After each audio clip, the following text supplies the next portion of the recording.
welcome back to Animal Crossing New Horizons. I'm Dear Downy. Shall we see what's going on on our lovely island of Fawnhollow today? And yo, Pokemon fans out there, have you seen the Pokemon Violet and Scarlet? We have a new trailer which dropped today, about 4 hours ago, my time.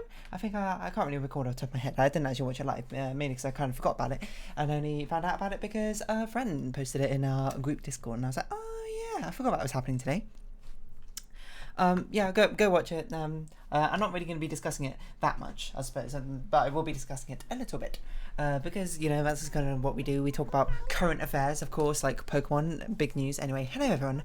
Right now in Fawnhollow, 6 p.m. on Wednesday, June 1st, 2022. Oh, it's also June 1st, so, you know, happy Pride Month, everyone. Woo! Let's go. I don't really have much else to add on to that, I'm going to be honest. I forgot what I was saying.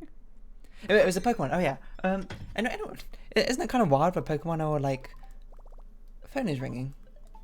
You know what? This must be Reese and Cyrus's wedding thing, which I don't know if we particularly want to do again. I'm gonna be honest. It's gonna be the same, but we should at least do it one time. You know, for a little bit of celebration or something like that. Yeah, you see the legendaries, and certainly one thing I didn't expect. Obviously the whole theming of Scarlet versus Violet this time is going to be some like ancient technology versus a future technology, or the extreme past and the extreme future. I mean, you can even see it in the legendaries' names, who are called Kodai and Kodaidon and Miraidon, which is like, I don't know how I translate it, like ancient lizard, ancient saw and future saw, I guess. I mean, saw's not quite like Dom, but if I understand it in Japanese, it's something which you sort of put at the end. It's sort of like a suffix associated with lizardon, which I don't really know what it is, except for like a big old dragon thing or something. Anyway, it's pretty wild to have a legendaries on like motorbikes or something. It was the first thing I noticed about them. I was like, these legendaries, they look like they're vehicles, and I was like, what on earth is going on? I would certainly say there's something new, it's something novel in the not the Animal Crossing universe, the Pokemon universe. I didn't really know what to make of that. Entirely, but you know, I feel like it's cool. You know, I do like seeing new Pokemon designs and that sort of thing. I do like the olive one. I can't remember what the olive's called, and I can't remember any others. I know there's Lechonk or whatever, which people are going crazy over. But I kind of like the little angry olive more. Well, not angry olive, more like worried olive, I suppose. Yeah, I don't really have much to say. So I thought this was an interesting one about motorcycles. I mean, like, motorcycles kind of sound like motorcycles are kind of like I'm not really that much of a fan of like driving or anything like that. But in fact, I can't actually drive, I suppose. But then I don't really. I would learn it out of practicality rather than anything else in particular. I'm not sure I should be particularly paying attention to exactly what's going on in the cutscene just to see if anything's changed. But it doesn't look like anything's changed thus far from what I recall. I'm just seeing if you want to do the ceremony thing, in which case we'll just do. No need. The most fantastic customization you can ever think. Why don't we do, I don't know, we should at least do something weirdly different. At least a different layout. I guess this is kind of like a mini Happy Home Paradise episode, if anything. Yeah, let's do something weird.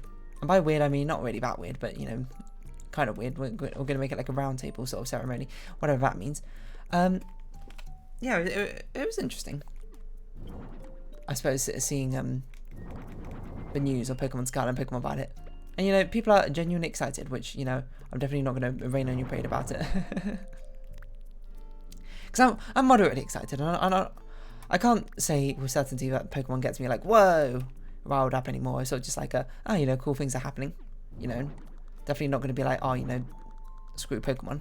I like it, but Pokemon Sword and Shield definitely, I was sort of like, I like concepts in this, but just like the entire execution of it didn't quite work out for me.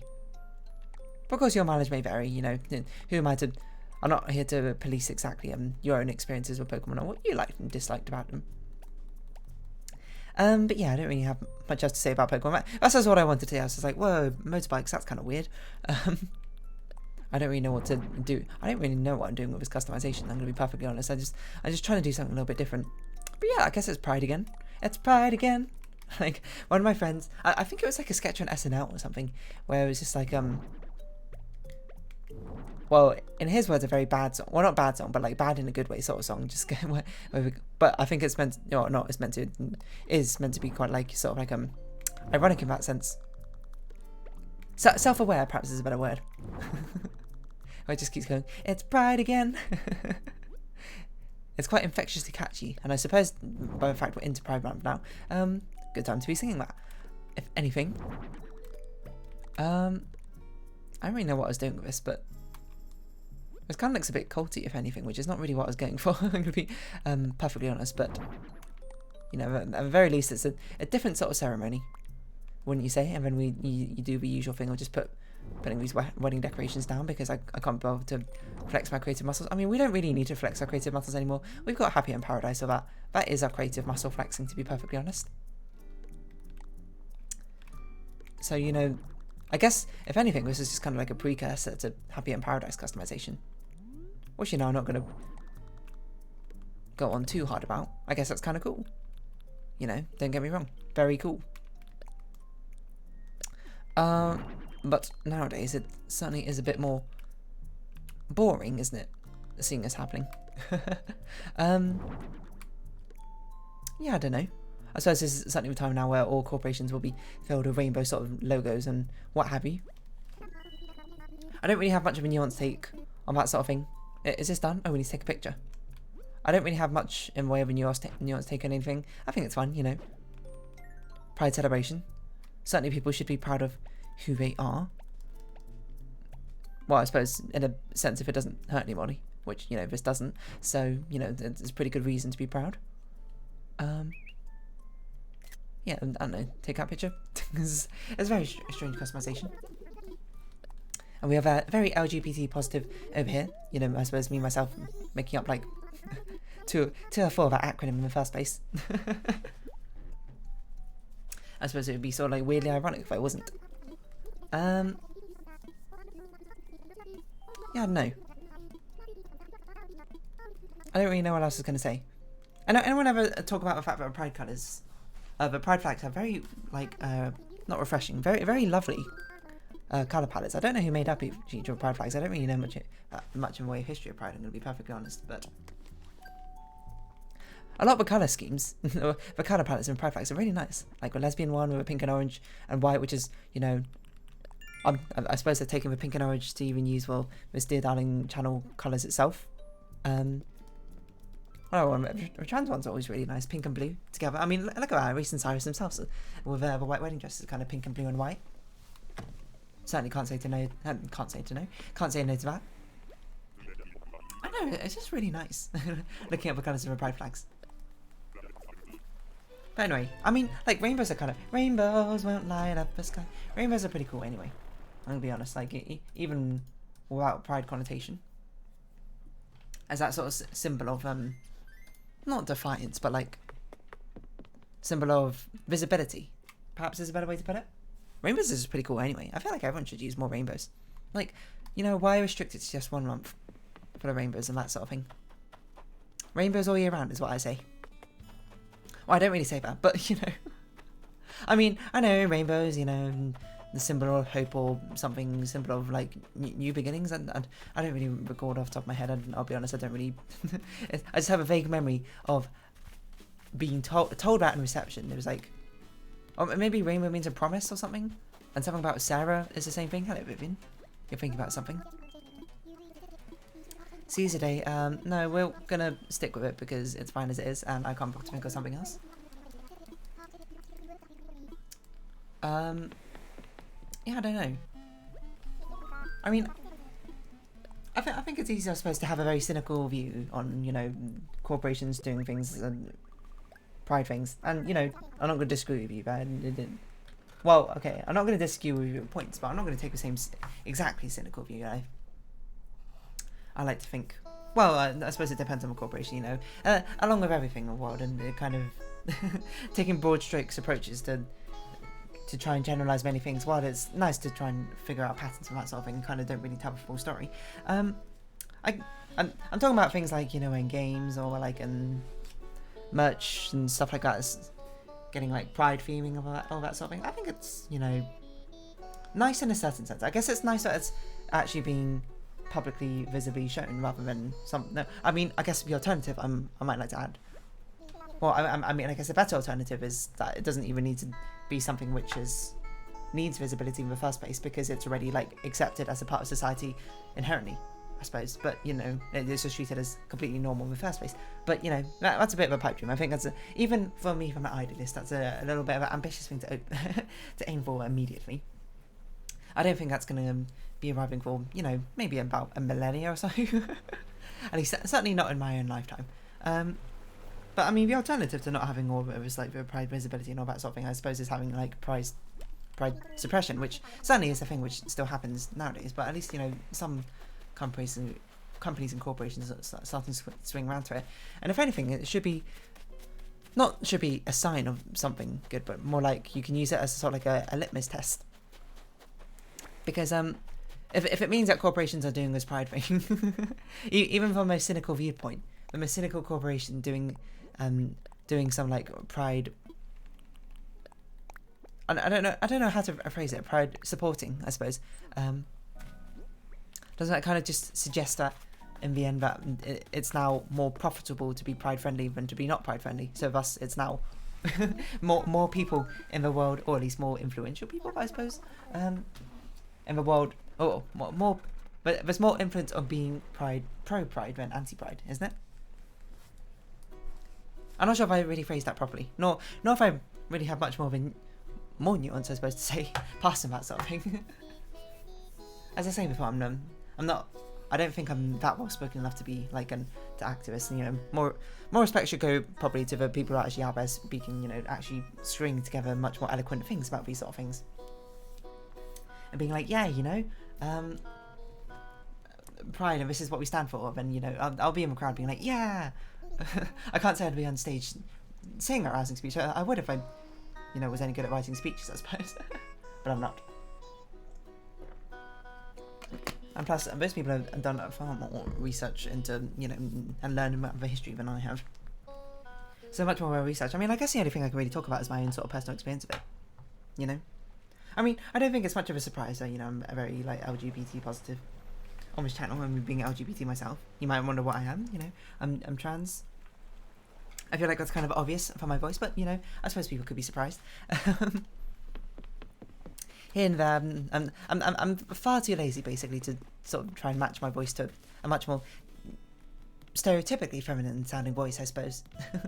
And I suppose my voice does land somewhat of a neutral category sometimes, and, you know, it sort of depends how energetic I'm feeling that day. But yes, if you didn't know, I'm trans. I consider myself pan as well, pan-romantic and pansexual. But, you know, I kind of go back and forth, I suppose, a lot of times between pan and bi. But I feel like pan probably fits better. And if you're wondering what the difference between bi and pan is, you know, some people say there's no difference. You know, labels at the end of the day are just sort of there to help be convenient forms of communication or identification for yourself. You know, you don't, if you don't like the labels, you don't have to subscribe to the labels, and if you do like the labels, absolutely. And, you know, some people have different definitions of labels, but, you know, there's generally much more widely known definitions of certain labels and that sort of thing. And I just take bi as meaning the literal definition of, you know, attraction to two genders, and pan just being like, I don't really care about my partner's, I suppose, gender identity. I was going to say I don't care about gender identity. That's not what I meant by that in the slightest. Yeah, I mean, I guess I could talk about my experiences. I don't really know what sort of my experiences, because, again, this is a rather personal thing in the end, you know. And it's not like I'm an influential figurehead or something in community. I shouldn't say it like that. I mean, there's people I'm sure who I certainly do have an influence over, who would probably be thrilled with me just being like, saying things like happy pride and whatnot. So I probably shouldn't take such a cynical view, being like, oh, you know, I'm just doing like a small personal YouTuber in the first place. I don't really need to share my story or that sort of thing. I don't really have much in the way of story. I suppose it's bad. You know, maybe in the future someday I'll share the full story, but I think I would require much more planning about exactly what I want to say. So, you know, I just sort of talk about what I want to say and that sort of thing. You know, my own identity. I don't know really what else to say about that sort of thing. I'm trying to think, because I started transitioning, I think, even before I started the YouTube channel in the first place, to be honest. Not when I created my YouTube channel. But I think, let me think, it was about 2019 January. I mean, that was not too far from the start of my transition, I think, in the first place. not the start of me realising me being trans. That's something which I ended up finding out about. Not finding out about. I ended up having the feelings very early on, from as young as, I don't know, like 9, 10, 8, somewhere in that age, which, you know, I think it's kind of surprising if you aren't trans yourself, you kind of aren't aware of that necessarily, that feelings can emerge that early on. Oh, Celeste's here and Audie's here in a cheerleading outfit. I didn't even know when you got a cheerleading outfit, but, you know, actually suits you very well, Audie. And then, you know, the feelings of it, you know, I learned what trans was around my teenage years, and then, you know, as many trans people, I was just sort of like, oh, you know, well, can't do that. I don't want to, you know, that sounds hard. That sounds hard, scary, and difficult, and, you know, I kind of don't want to turn everyone in my life against me. You know, that's kind of like the thought process you go through. And then, you know, it gets to a breaking point, and then, you know, university, and it's like quite stressful throughout that sort of thing. I mean, you know, one thing I think that eventually pushed me to actually, you know, coming out and transitioning and that sort of thing was actually, you know, meeting trans people at university in the first place, and, you know, just them just sort of living their life. It kind of sort of shatters your own fake reality you build up in your head, where you're just like, oh, you know, if I transition, it's going to totally ruin my life. Everything's going to be completely over. Then you just meet a load of trans people like, hi, I'm trans, and, you know, I'm just living my life. And I'm like, whoa, what? You can just do that? Yeah, you can just do that.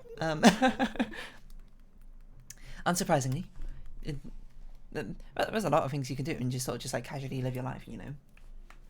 And then it's you sort of had to self-evaluate yourself. You're like, should I carry on living, you know, kind of miserably, or that sort of thing? Always, especially when you know the answer, I suppose, in the first place, knowing that something's wrong, or, you know, you just sort of transition. You know, it's going to be hard, certainly know without its own sort of setbacks, but, you know, you can start having a stronger foundation to sort of build the rest of your life off of, you know, rather than having shaky building your life and your house, you know, just trying to say the metaphor, and building a house on like shaky on sand or whatever, knowing it can wash away at any moment, just because of, you know, your own like mental state and the incongruence, I suppose, between your life and the life as you know it and the life as it is inherently to you. Or you can, you know, just sort of like knock over your house, but, you know, start rebuilding again on concrete or something. To have a solid foundation to work through and survive all future events through. So you might be like, do you regret transitioning? No, actually. And even better, I'm super lucky, I suppose, compared to a lot of other trans people, that I've had a very accepting family and very accepting friends and that sort of thing. And honestly, everything just kind of worked out for me in the first place. Which, you know, I mean, I don't mean to talk about it in a way that's sort of bragging, being like, oh, look at me, you know, I didn't have to face as many hardship as other trans people and that sort of thing. You know, certainly, a lot of the hardships you certainly do have to face as, ends up being like quite a personal journey, I suppose, is how I describe it. But also, at the same time, I do want to acknowledge the fact that I'm very fortunate and very thankful and lucky for all the people in my life who I care for a lot, you know, care for me enough to accept me for who I am and that sort of thing. And I suppose it certainly helps that, you know, a family's quite, you know, my parents, despite, you know, people know I'm Chinese and that sort of thing, there's a certain stereotype about Chinese parents, you know, and that sort of thing. My parents are quite counter to that stereotype in a lot of ways, and very much sort of promoting the idea of my own sort of like independence and, you know, understanding that, you know, they're old and I am young, and, you know, the life in the future is going to be one that I'm growing up in, necessarily, rather than them. And, you know, that's the sort of mindset I'm definitely going to take with my own future children as well, you know. At some point in my life, I'm certainly going to grow up. I'm going to be. I don't want to be the ignorant, you know, boomer, quote, I suppose, to use in more modern parlance, who's not aware and who, you know, dismisses, I suppose, struggles of younger generation and that sort of thing, just because I don't understand it, you know. My parents are, you know, promoted, I suppose. Well, promotes and promoted. It's not like we stop promoting, I suppose. Very,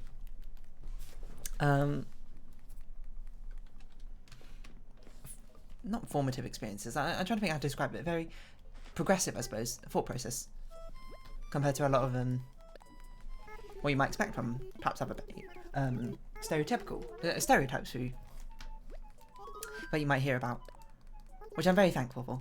And our friend circle, I should say our friend circle. You might not be in the friend circle, to be honest. let's not try and promote a parasocial thing here. Let's try and keep it, you know, strictly content creator and viewer. My friend circle is very LGBT positive and that sort of thing. So, you know,